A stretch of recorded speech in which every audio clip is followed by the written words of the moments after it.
안녕하세요. 건강한 하루 채널의 구독자 여러분, 가정의학과 전문의 이지영입니다. 어느덧 의사 가운을 입고 환자분들을 만난 지 30년이 훌쩍 넘었습니다. 진료실에서 수많은 중년, 노년의 남성분들을 뵙다 보면 몸의 병보다 마음의 짐이 더 무거워 보이는 분들을 종종 마주하게 됩니다. 특히 남에게 말 못할 고민, 바로 남성으로서의 활력과 성 건강에 대한 이야기를 꺼내실 때면 죄인처럼 고개를 숙이시는 모습에 제 마음이 참 아플 때가 많습니다. 혹시 지금 이 영상을 보시는 분들 중에도 60세가 넘었으니 남자의 인생은 이제 끝났다고 체념하신 분이 계신가요? 단언컨대 그렇지 않습니다. 나이가 든다는 것은 기능이 사라지는 것이 아니라 관리하는 방법이 달라져야 한다는 신호일 뿐입니다.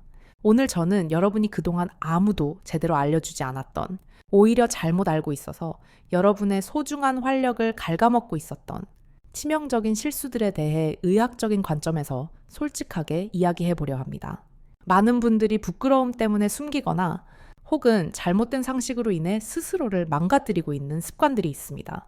오늘 이야기를 끝까지 들으신다면 단순히 성기능의 회복을 넘어 활기찬 노년을 위한 건강의 열쇠를 다시 쥐게 되실 겁니다. 첫 번째로 말씀드릴 가장 흔하면서도 위험한 실수는 바로 영혼 없는 기계적인 배설 행위입니다. 제가 진료를 보았던 67살의 최 선생님 이야기를 잠시 해드릴까요?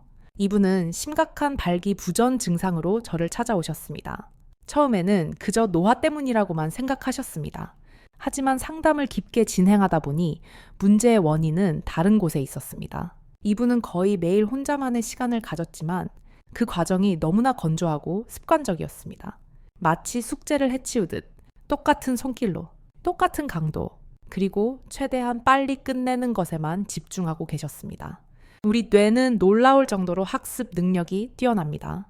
수년 혹은 수십 년 동안 이렇게 급하고 강한 자극에만 반응하도록 훈련을 시키면 뇌는 그 특정한 패턴만을 쾌락으로 인식하게 됩니다. 이것을 의학적으로는 신경학적 조건화라고 설명할 수 있습니다. 문제는 실제 파트너와의 관계는 그렇게 기계적이지 않다는 점입니다. 사람과의 교감은 훨씬 더 부드럽고 느리고 다양한 감각이 어우러지는 과정입니다.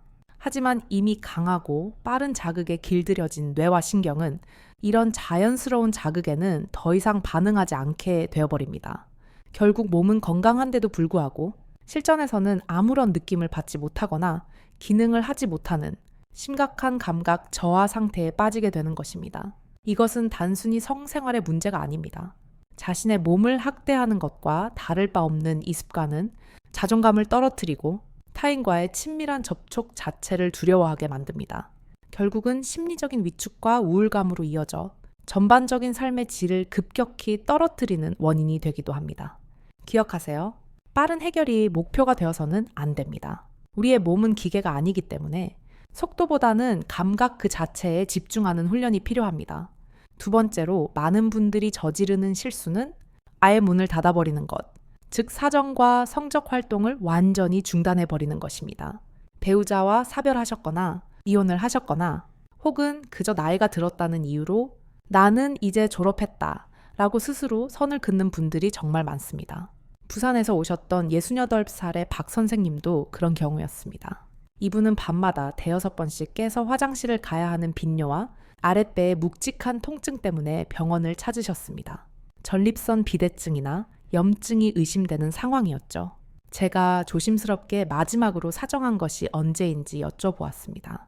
그분은 당황하시며 아내가 떠난 뒤로는 수년간 그런 일이 없었고 이 나이에 그런 걸 하는 게 주책이라고 생각했다라고 말씀하셨습니다.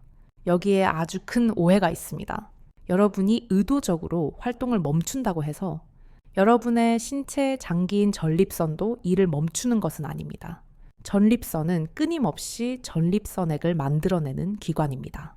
마치 흐르지 않는 물이 고이면 썩는 것처럼 만들어진 액체가 적절하게 배출되지 않고 내부에 계속 쌓이게 되면 전립선은 우열되고 압력을 받게 됩니다. 이런 정체 상태는 염증을 유발하기 딱 좋은 환경을 만듭니다. 전립선이 붓고 염증이 생기면 소변이 나오는 길을 압박하게 되어 소변 줄기가 가늘어지거나 잔뇨감이 생기고 심할 경우 배뇨통이나 골반 통증까지 유발하게 됩니다. 많은 남성분들이 이것을 단순히 늙어서 생기는 병이라고 치부하지만 실상은 순환되어야 할 것이 순환되지 못해 생기는 막임이의 문제일 가능성이 매우 높습니다. 더욱 중요한 사실을 말씀드리겠습니다. 이는 단순한 불편함을 넘어 더 큰 질병과도 연관이 있을 수 있습니다. 세계적인 명문 하버드 대학교에서 진행한 대규모 연구 결과를 소개해 드릴게요. 약 3만 명에 가까운 남성들을 장기간 추적 관찰한 결과 한 달에 20번 이상 사정한 남성들이 그렇지 않은 남성들에 비해 전립선암 발병 위험이 현저히 낮았다는 사실이 밝혀졌습니다. 물론 횟수가 절대적인 기준은 아닙니다만 이 연구가 시사하는 바는 명확합니다. 적절한 배출은 전립선 내부의 나쁜 물질들을 씻어내고 염증을 줄여주는 긍정적인 역할을 한다는 것입니다.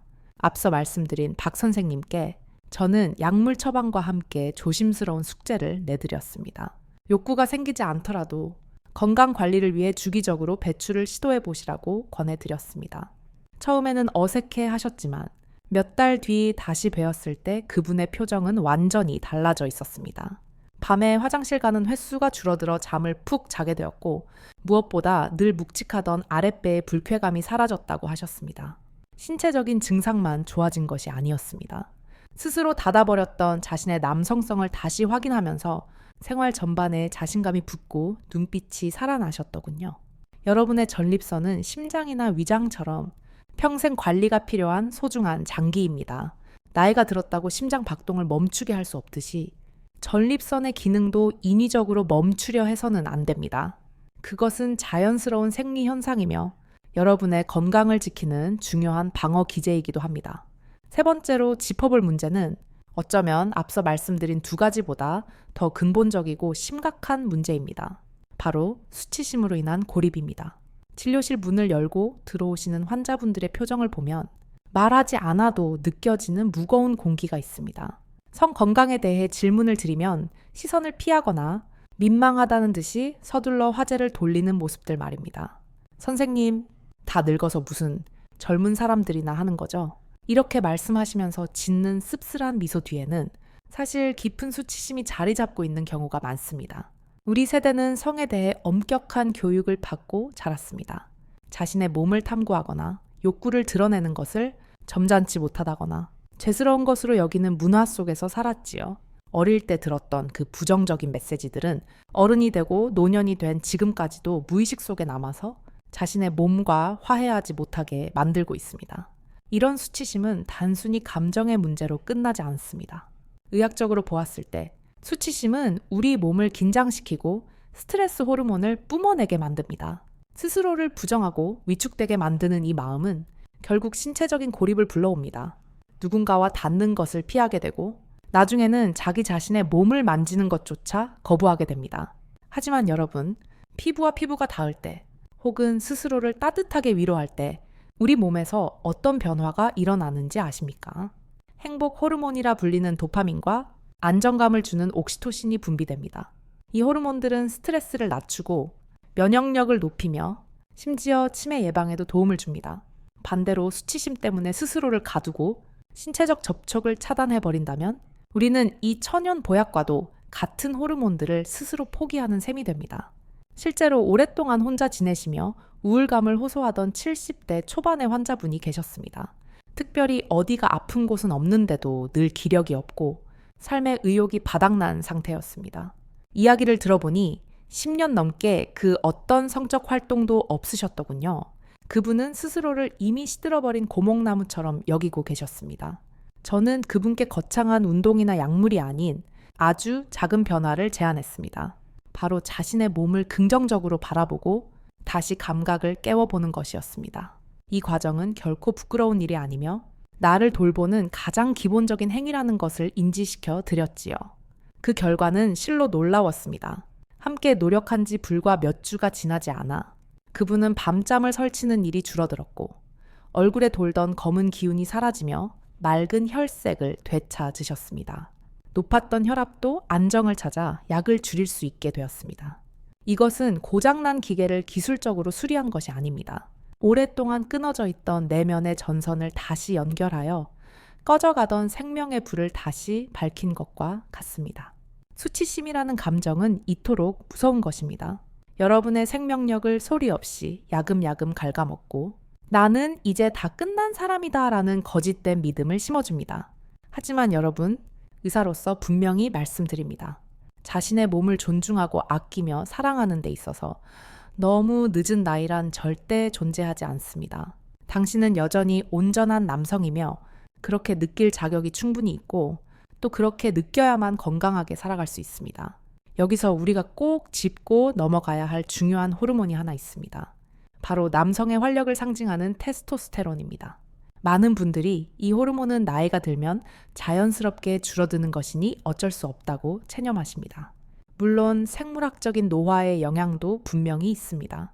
하지만 더 큰 원인은 바로 사용하지 않음에 있습니다.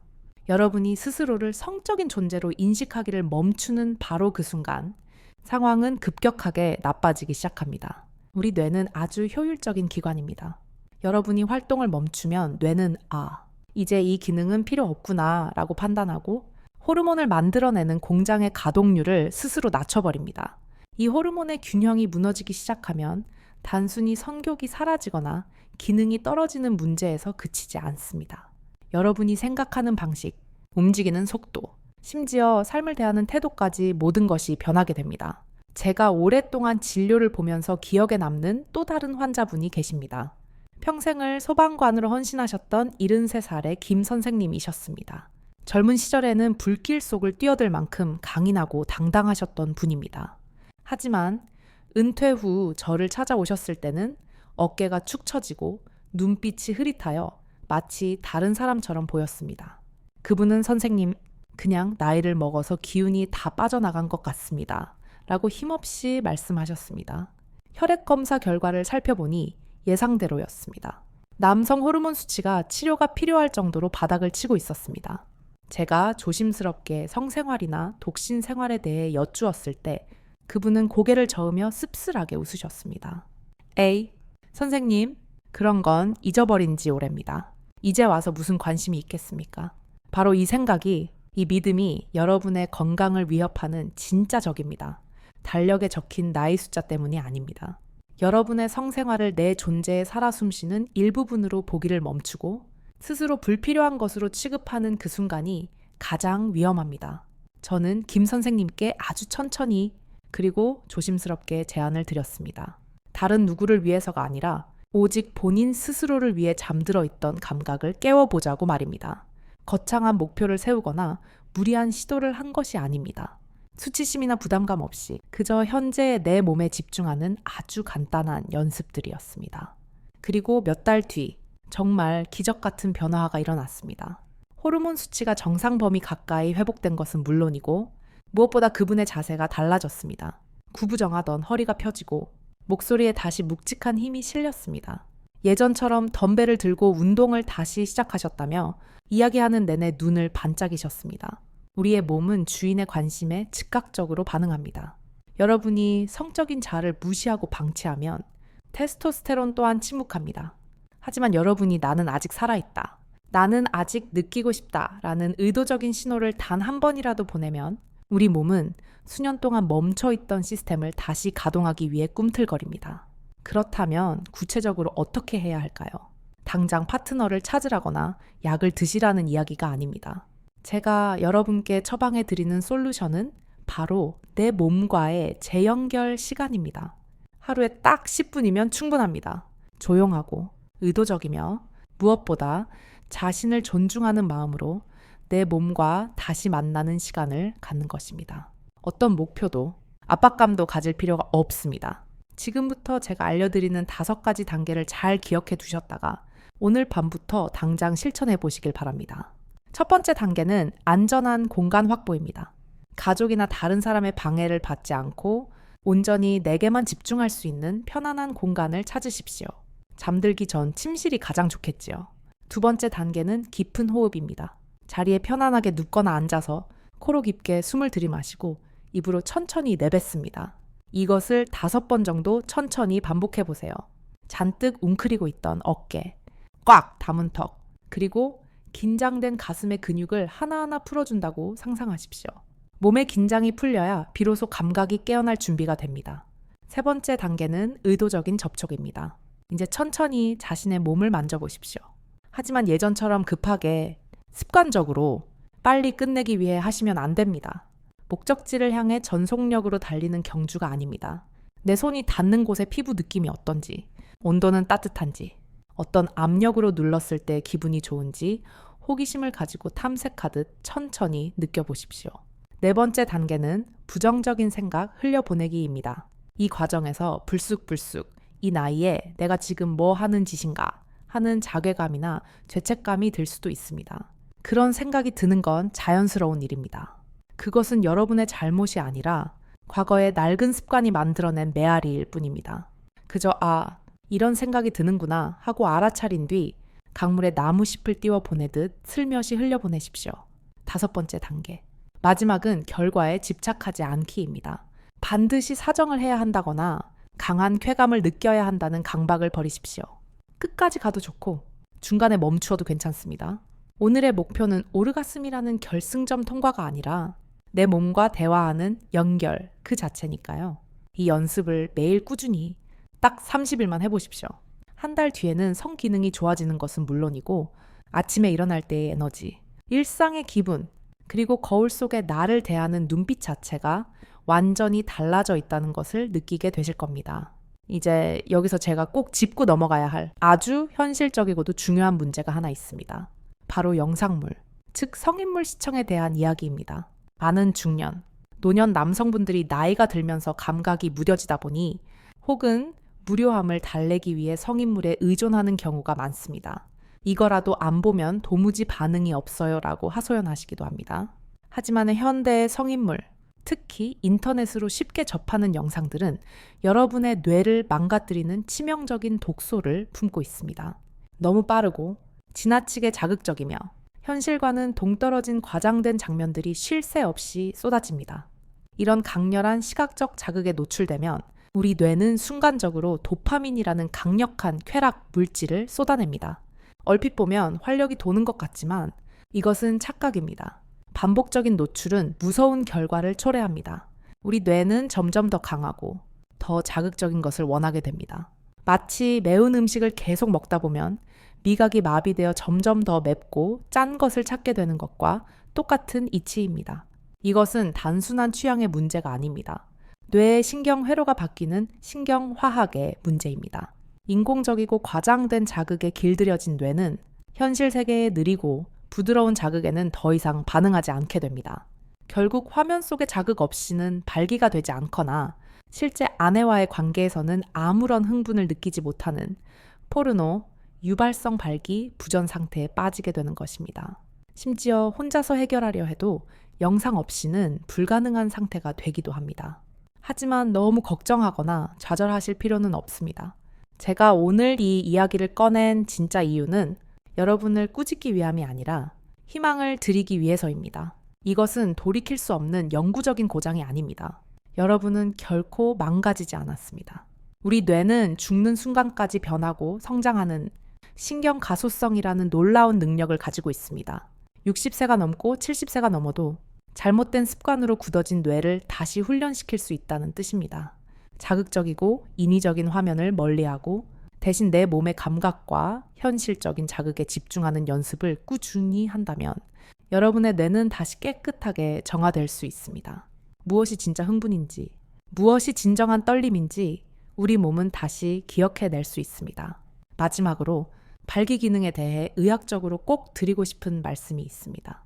많은 남성분들이 은퇴 후나 노년기에 접어들면서 스스로에게 하는 위험한 거짓말이 하나 있습니다.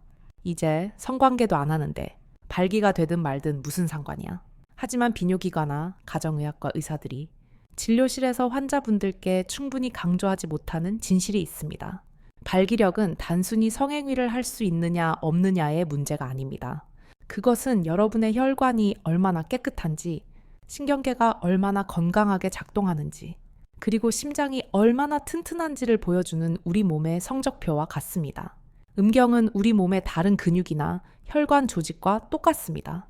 쓰지 않으면 녹이 씁니다. 오랫동안 사용하지 않고 방치하면 조직은 고무줄처럼 탄력을 잃게 되고 혈관은 수축되어 좁아지며 중요한 부위로 가는 산소 공급이 현저하게 줄어듭니다.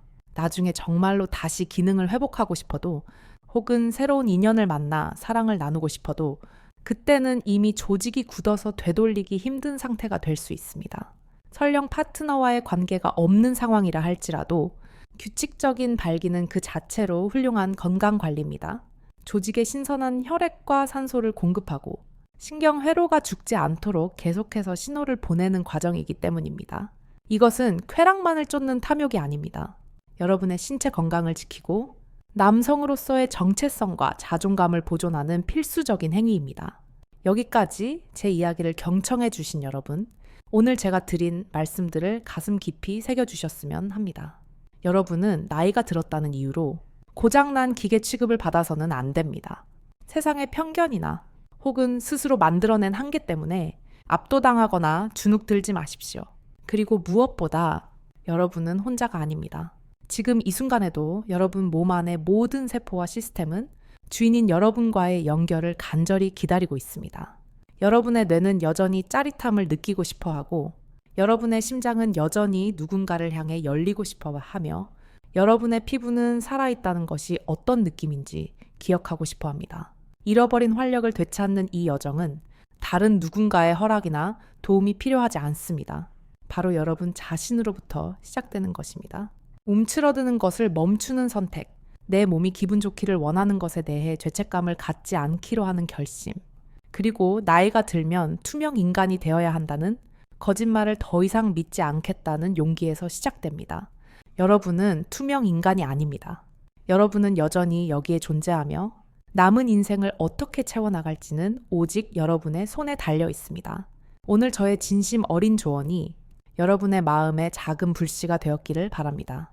만약 이 이야기가 마음에 와닿으셨다면 댓글에 네라고 짧게 남겨주셔도 좋고 여러분의 솔직한 생각을 적어주셔도 좋습니다.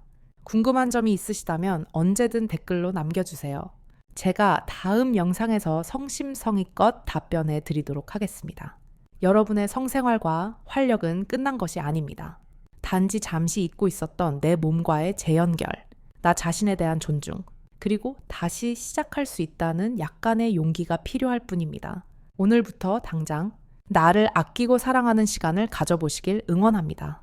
저는 다음 시간에도 중년과 노년의 건강하고 품위 있는 삶을 위한 유익한 정보를 가지고 여러분을 찾아뵙겠습니다.